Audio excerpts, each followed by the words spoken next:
Bienvenue chez Numa pour cet événement qu'on est très fiers d'accueillir avec l'Axel, le Hub de la transformation digitale. Et donc aujourd'hui, on va accueillir Eric Forest, qui est directeur général adjoint de Trade, et le Minger, qui est responsable de l'Open Innovation Lab de Renault.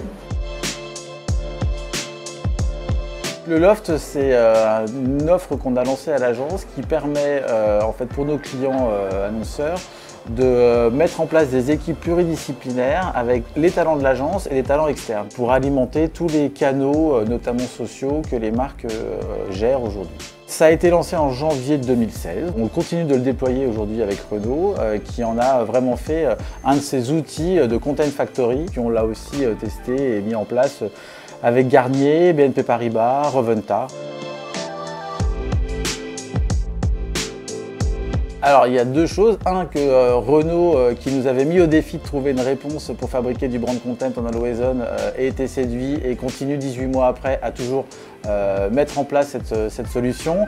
Et puis l'autre fierté quand on est dans la communication, c'est qu'un des contenus qui est sorti du Loft a gagné un lion à Cannes. Ça, c'est une belle reconnaissance pour des contenus qui sont des contenus un peu snackable.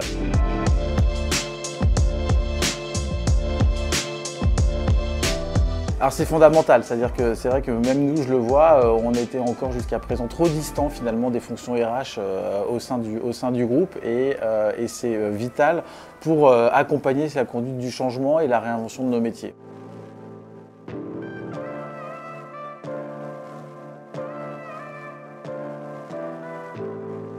Je suis le Minger, je travaille à la direction Open Innovation de Renault.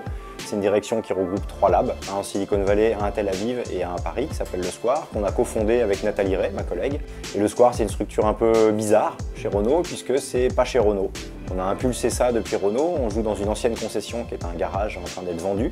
Et on s'est installé là avec une quinzaine de partenaires. Et l'enjeu, c'est d'aller se frotter à l'écosystème et d'assumer qu'on va aller découvrir des compétences, des sujets nouveaux, des concepts intéressants, des opportunités. L'élément dont je suis le plus fier, c'est qu'on a vu émerger une envie collective d'un certain nombre de partenaires de constituer et de rendre explicite une vision de la mobilité urbaine.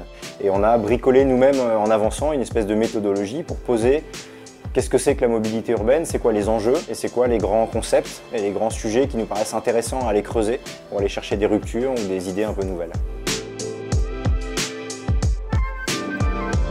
Nous, de fait, on a positionné le Square comme travaillant sur 2 sujets qui sont le futur de la mobilité. On veut explorer ça. On veut explorer les nouvelles manières de travailler.